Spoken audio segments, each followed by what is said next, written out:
2008 was the year that my life turned absolutely upside down. My marriage of 13 years had ended, sadly, and I needed to start over at 38 years old. I was living on my own for the very first time ever. I had originally moved out of my house and in with my ex-husband, who was at the time my boyfriend, and we lived together until we divorced. But I was also in a contentious custody battle for my two children for a little over 4 years. It was rough, and I would have never wished that amount of stress and sadness and discontent on my worst enemy. But then a few years passed, and in 2011, I met my current partner, and I've been with him now for 13 years. After a few years, we decided we wanted to blend our family and buy a home together. So we did, and in 2015, we bought a home and moved our collective 3 kids into this lovely house. But once again, I found myself in a really rough transitional space in my life. And you might be wondering, well, why? You got to start over. You bought a home. You fell in love. You're with a family again.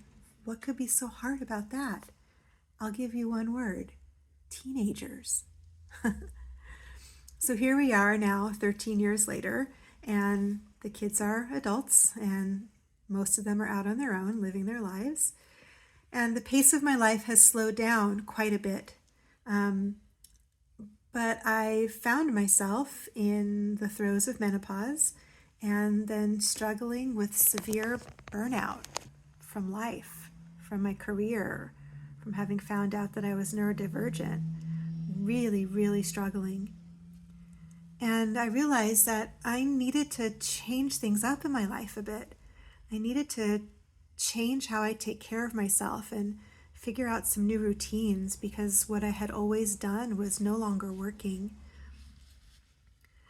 So over that last year, while I was struggling, I found myself exhausted physically, exhausted mentally, exhausted emotionally. And I tried all of the things. I tried all of the things that people say you're supposed to do when you're struggling with burnout or exhaustion. I tried to get more rest. I tried doing less tasks.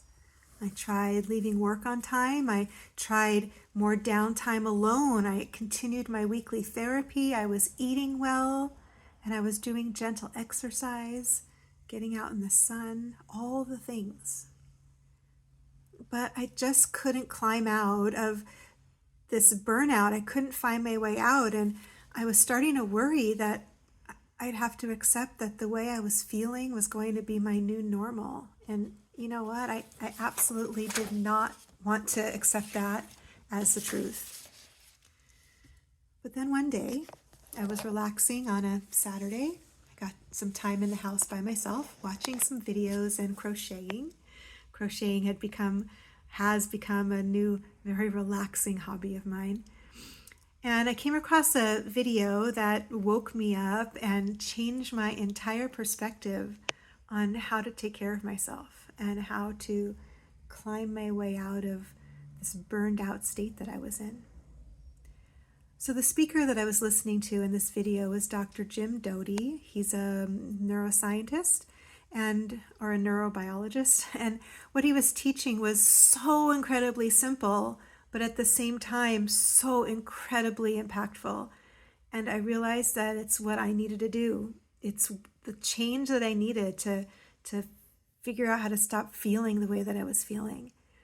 So what he spoke about was the power of positive affirmations and how incorporating an affirmation practice in your morning can change your brain on a deep neurological level. He explained the science behind it and that it's not just some woo-woo, thing to do. There's scientific research that proves that when we affirm our well-being and our place in the world, we change the energy in our body, and our heart is an energetic organ that emits energy. I think it's like a certain number of feet or inches outside of our body. And I was enthralled. I was amazed at this information. So it was at this point that I realized I didn't need a whole complete overhaul of my life and of my habits and of my routines. All I needed to do was just start one thing. I needed to start a daily practice that took just 15 minutes of my morning each morning.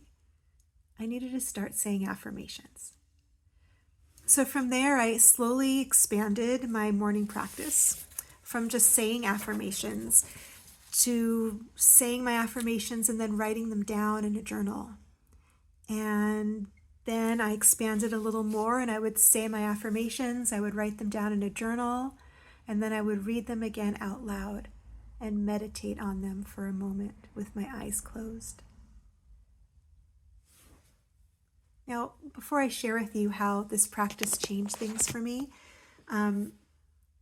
since starting this meditation practice changed things for me, I want you to know that if you're neurodivergent, autistic, ADHD, or highly sensitive, and if you're having a hard time right now with a big life transition like empty nesting or impending retirement or maybe menopause, or if you're having a hard time trying to feel calm during this really chaotic political climate, or if you're having a hard time with the anxiety that comes with maybe your own burnout or any other big life change, then I think I have something that could be exactly what you need. And it's something that I wish that I had when I first realized I was in burnout and struggling as much as I was struggling with these big life transitions that started 15 years ago.